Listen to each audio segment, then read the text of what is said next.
누가복음 4장 16절에서 19절까지입니다.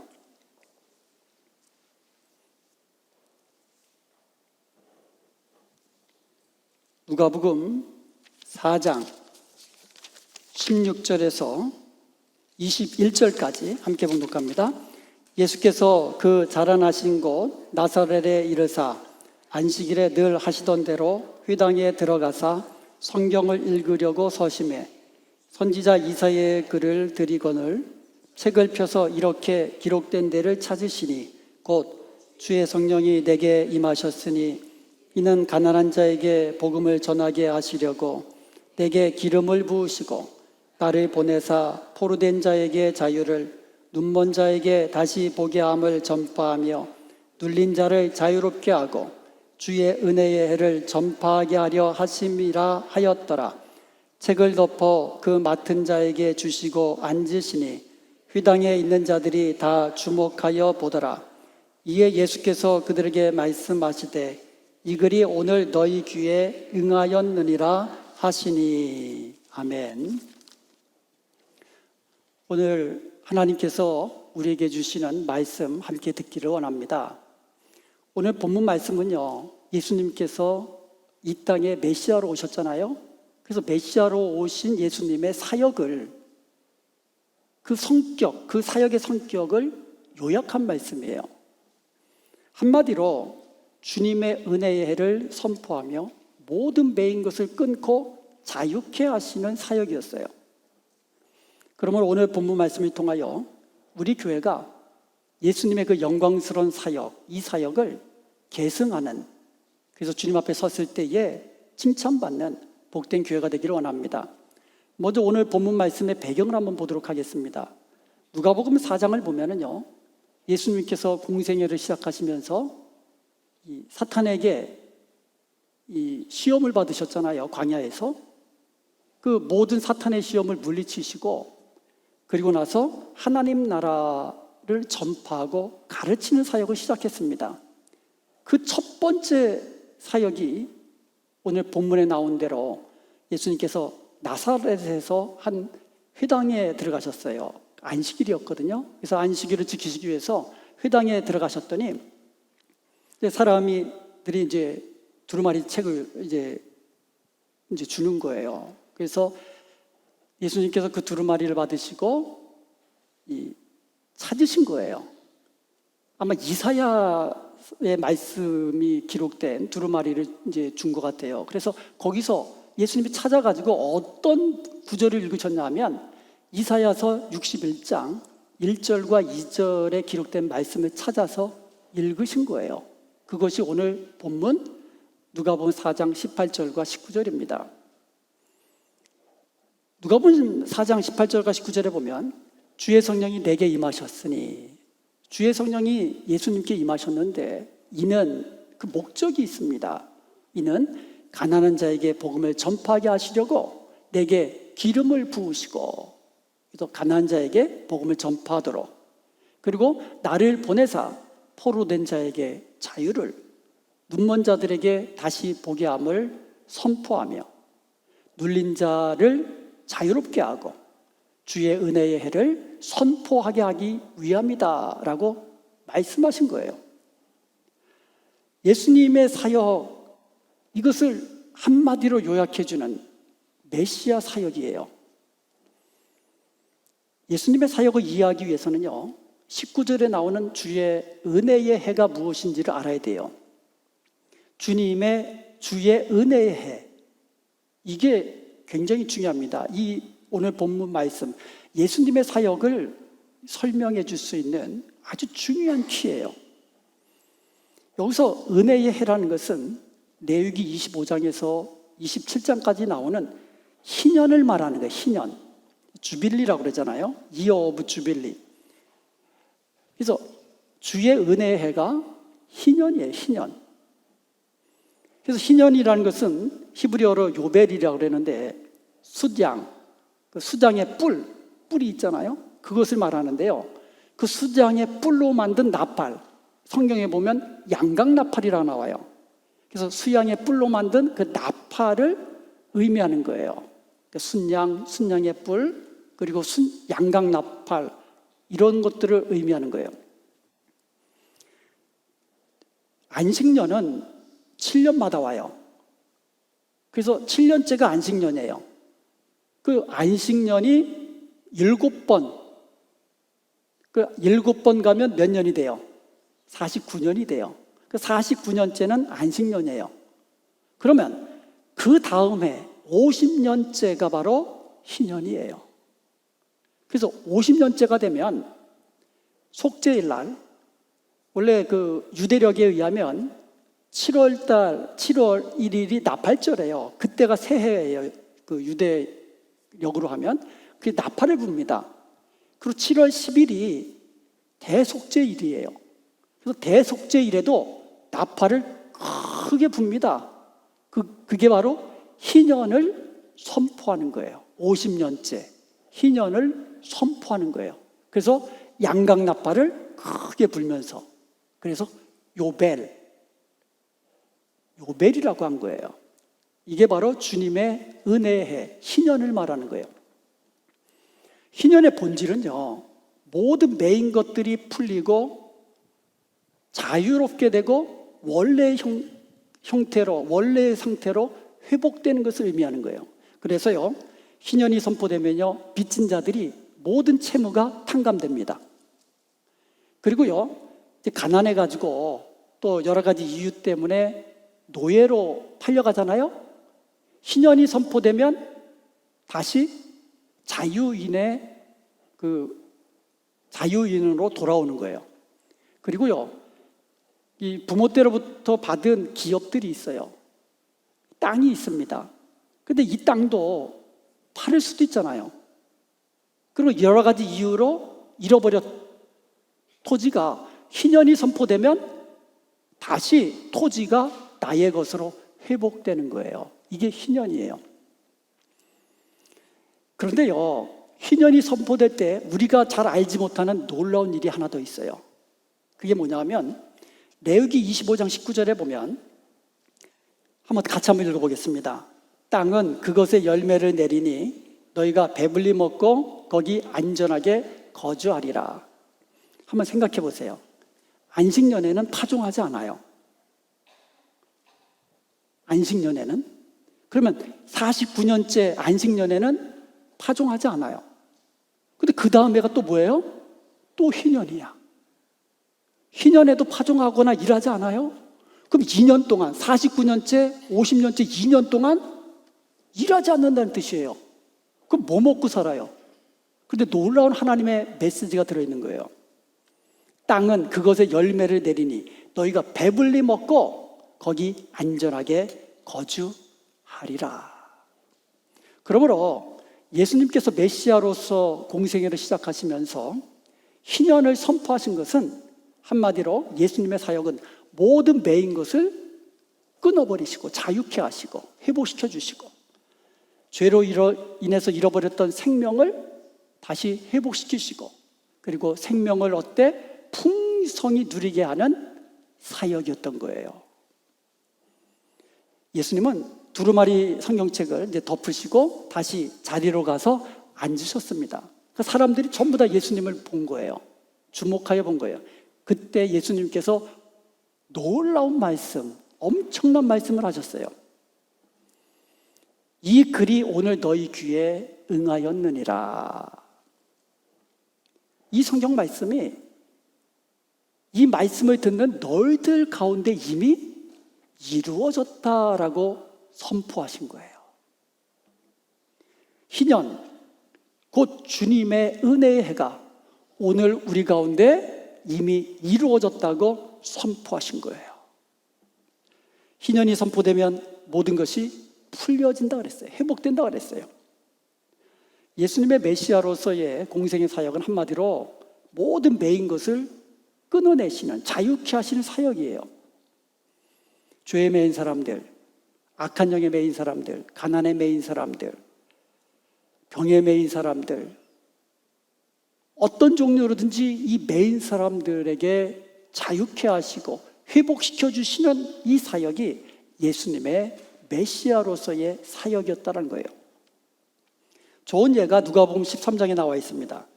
누가복음 13장 10절 이하에 보면 매인죄로 절망적인 삶을 살고 있는 여인이 있었습니다. 이 여인은요, 사탄에 매여가지고 18년 동안 병이 들었는데요. 어떤 병이 들었냐면 허리가 점점 휘는 거예요. 이렇게 점점. 그리고 나중에는 오므라진 거예요. 그 상태에서 18년을 지내온 거예요. 만약에 20살 때 그 병에 걸렸다면 어느덧 40세가 됐겠고 30살에 만약에 그 병에 걸렸다면 이미 50이 되었을 겁니다. 그동안 이 젊은 날의 아름다움은 다 사라지고 병으로 인해서 아마 저보다도 바짝 말랐을 거예요. 정상적인 활동이 불가능합니다. 온몸은 굳어졌고, 그런데 사실은 몸만 오그라진 것은 아닐 거예요. 그 젊은 날에 품었던 꿈과 희망, 이런 모든 것들은 다 오그라졌을 겁니다. 이런 여인이요, 안식일에 말씀 듣기 위해서 회당에 왔어요. 그리고는 예수님의 말씀을 들으신 거예요. 예수님은 회당에서 그 여인을 보신 거예요. 그 여인의 병을 보셨고요, 그 여인의 매인 것을 보신 거예요. 그리고는 예수님께서 그 여인을 또 긍휼히 여기셔가지고 여자여, 네가 내 병에서 놓였다 말씀하시고 안수하여 주셨어요. 그랬더니 놀랍게도 그 여인이 고침받은 거예요. 매인 것에서 풀려난 겁니다. 굽었던 허리가 다시 펴져서 하나님께 영광을 돌린 겁니다.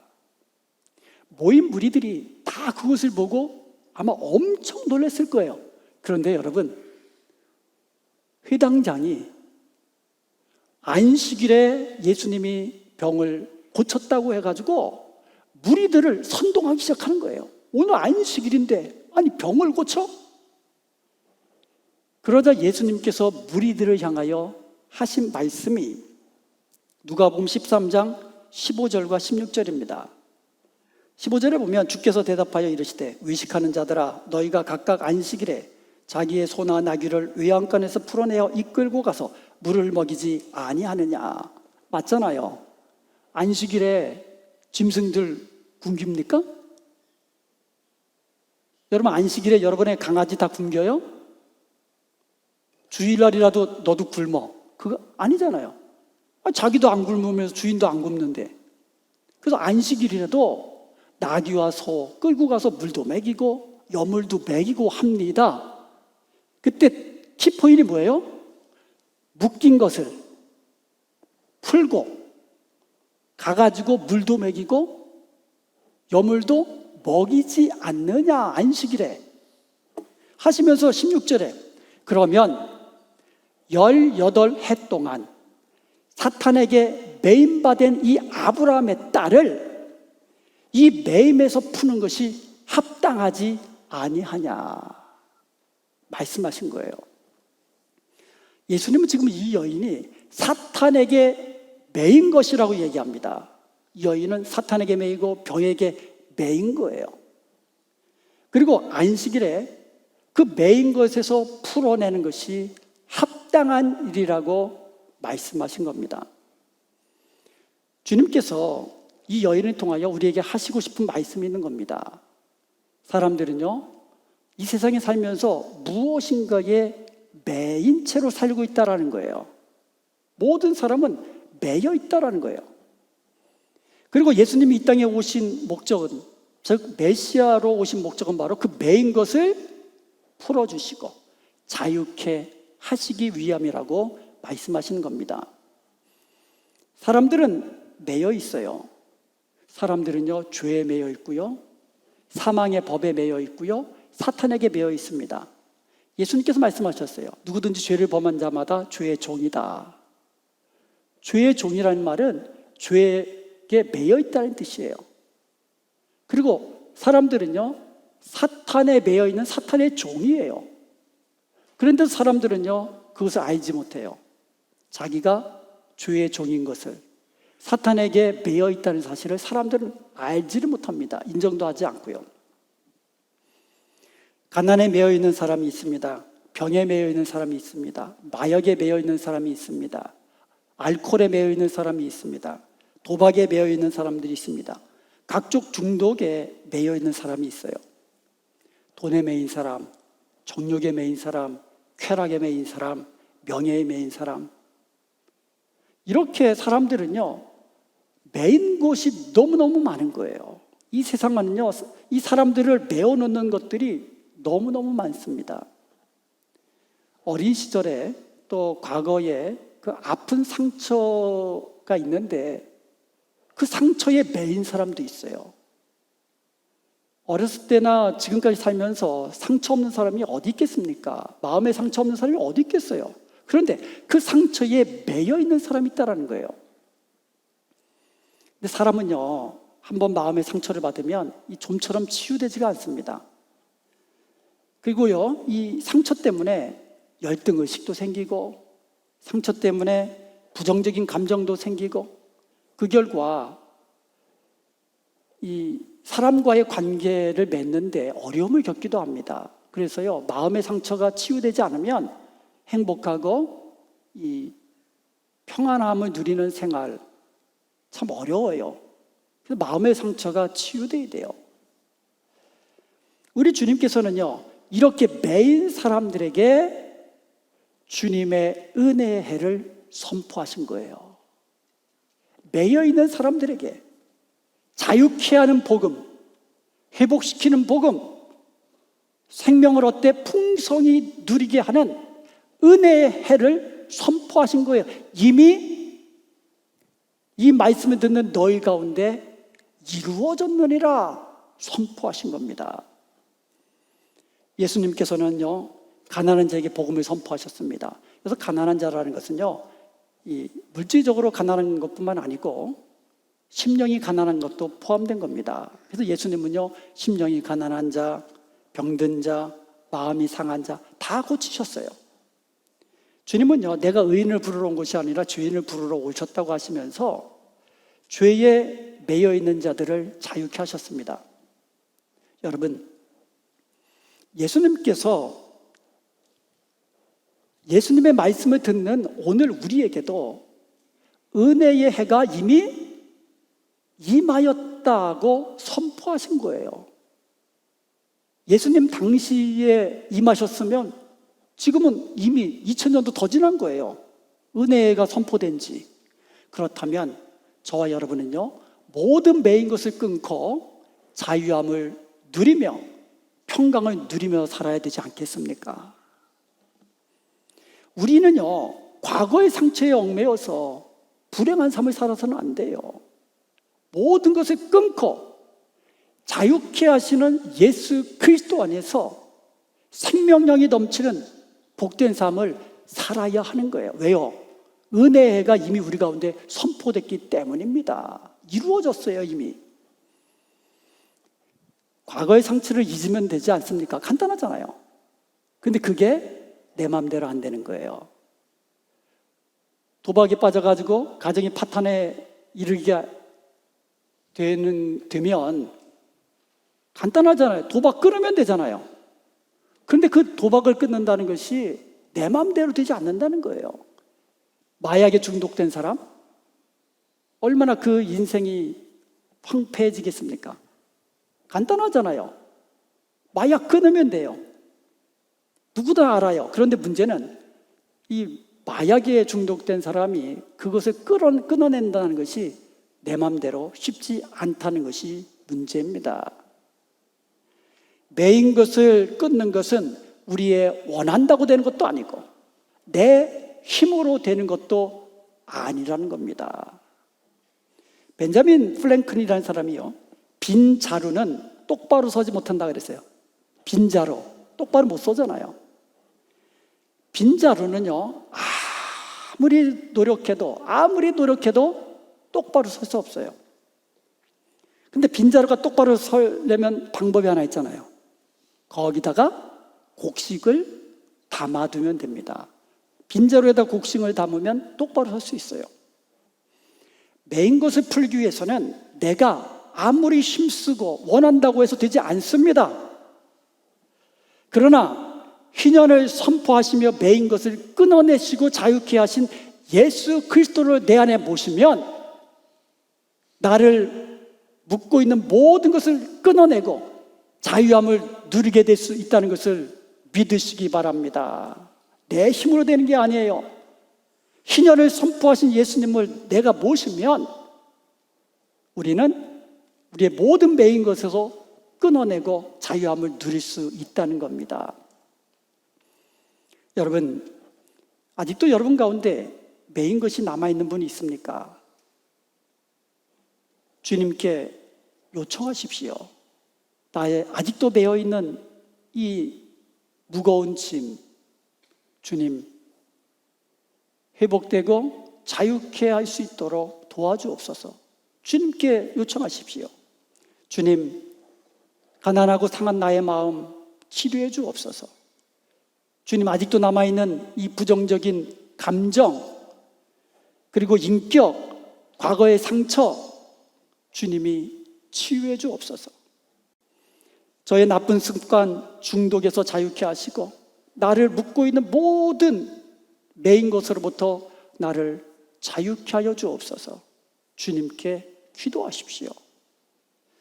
예수님은요, 사탄에게 매이고 죄와 사망의 법에 매여 있는 자들에게 은혜의 해를 선포하셨어요. 우리를 묶고 있는 모든 사슬에서 우리를 자유케 하시는 주의 은혜의 해를 선포하신 거예요. 너희들 가운데 이미 임하였다고, 이루어졌다고. 이제는 누구든지 예수 그리스도 안에 있는 자는 죄와 사망의 법에서 해방되고 자유케 되어 예수 그리스도 안에 있는 생명을 누리게 된 줄로 믿습니다. 우리는 생명을 누리는 거예요. 이제 믿음으로 선포하시기 바랍니다. 예수님께서 모든 것을, 매인 것을 끊고 자유케 하시는 은혜의 해가 오늘 나에게, 여러분 가운데 임하였다고 선포하시기 바랍니다. 지금까지 우리는요, 이 땅에 오셔서 주님의 은혜의 해, 희년을 선포하시면서 모든 매인 것을 끊으시는 예수님의 메시아로서의 사역을 살펴보았습니다. 그렇다면 예수님의 그 사역은 이제 멈췄을까요? 예수님의 그 사역은 오늘날 주님이 세우신 교회를 통하여 계속되고 있는 것입니다. 예수님은 이 땅에 주님의 교회를 세우셨어요. 그리고 나서 메시아 사역을 우리에게 위임해 주셨습니다. 요한복음 20장 21절에 보면 예수께서 또 이르실 때 너희에게 평강이 있을지어다. 아버지께서 나를 보내신 것과 같이 나도 너희를 보내노라. 주님은 우리를 세상에 보내시는데 누구 가운데로 보내세요? 매인 자들 가운데 우리를 보내시는 거예요. 예수님께서 우리의 매인 것을 끊어내시고 이제 우리는 자유케 되었습니다. 그리고 나서 우리를 또 매인 자들 가운데 보내시는 거예요. 가서 우리가 해야 할 일은 모든 매인 것을 끊고 자유케 하시는 예수 그리스도의 복음을 전하는 것입니다. 죄에 매여 있는 자들, 사탄에 매여 있는 자들, 가난에 매여 있는 자들, 병에 매여 있는 자들, 어떤 종류에 매여 있는 자들에게 우리는 자유케 하시는 예수 그리스도의 복음, 주의 은혜의 해가 이미 우리 가운데 선포되었노라고 그들에게 전해주는 거예요. 예수 그리스도의 제자들은요, 예수님의 이름으로 세례를 베풀었어요. 그리고 죄사함을 선포했습니다. 베드로는요, 안진뱅이 거린에게 은과 금은 내게 없거니와 내게 있는 것으로 내게 주노니 곧 나사렛 예수 그리스도의 이름으로 명하노니 일어나 걸으라 라고 얘기했어요. 그랬더니 그 사람이 곧 일어나 걸으며 하나님을 찬양했습니다. 예수님의 이름은 구원이에요. 예수님의 구원은 살리는 이름입니다. 예수님의 이름은 모든 매인 것을 끊고 자유케 하시는 하나님의 능력인 것이에요. 이렇게 우리 교회가요, 예수님의 그 사역, 모든 매인 것을 끊고 자유케 하시는, 그리고 생명을 공급하는 이 영광스러운 사역을 우리 교회가 계속 이어나가는 영광스러운 주님의 교회가 될 수 있기를 주님의 이름으로 축원드립니다. 자, 우리 교회가요, 매인 것을 푸는 교회, 그런 영광스러운 주님의 사역을 계승하는 교회가 되기 위해서 우리 교회가 필요한 것이 있습니다. 그것은 바로 성령의 권능을 받는 거예요. 누가복음 4장 18절에 보면 주의 성령이 내게 임하셨으니, 예수님께서 메시아 사역을 감당하기 위해서 필요한 것이 주의 성령이 예수님께 임하시는 거예요. 예수님도요, 주의 성령이 예수님께 임하셔서 메시아 사역, 매인 것을 푸는 이 사역을 감당하신 거예요. 그렇다면 우리도 마찬가지입니다. 그래서 말씀하십니다. 오직 성령이 너에게 임하시면 너희가 권능을 받고. 사랑하는 여러분, 죄와 사망에 매여 있는 사람, 사탄에 매여 있는 사람, 이 사람들에게 유일한 희망과 소망이 있다면 모든 매인 것을 끊어내는 예수 그리스도 그 이름뿐인 것을 우리는 믿습니다. 병에 매인 사람, 가난에 매인 사람, 부정적인 감정에 매인 사람, 여러 가지 중독으로 인해서 매인 사람, 이 매인 사람들에게 희망이 있다면 모든 것을 매인 것을 끊어내는 주님의 은혜의 해가 선포되는 거예요. 그들에게 예수 그리스도의 복음, 모든 것을 끊어내는 예수의 이름이 그들에게 선포되는 것이 그들의 유일한 소망이에요. 희망이에요. 이제 우리가요, 성령의 권능을 받아서 모든 매인자들에게 예수 그리스도의 은혜의 해를, 은혜의 해가 이미 임하였음을 담대히 선포할 수 있기를 바랍니다. 이것은 우리에게 맡겨진 우리의 사명입니다. 다음 주 금요일부터 가을 부흥성회가 시작됩니다. 여러분, 성령의 기름 부음을 받고 성령의 권능을 받는 것은요, 말로만 되는 게 아니에요. 원한다고만 되는 게 아닙니다.